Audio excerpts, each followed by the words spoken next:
27. a 28.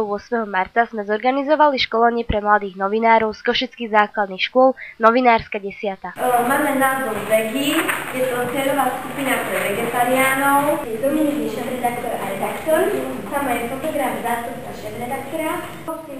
Cieľom školenia bolo napomôcť žiakom zvýšiť úroveň školských časopisov po obsahovej i formálnej stránke.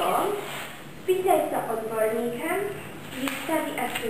Vo štvrtok sme sa venovali práci v časopise, tvorbe periodika, obsahovej náplni a rubrikám a rozdeleniu povinností v redakcii.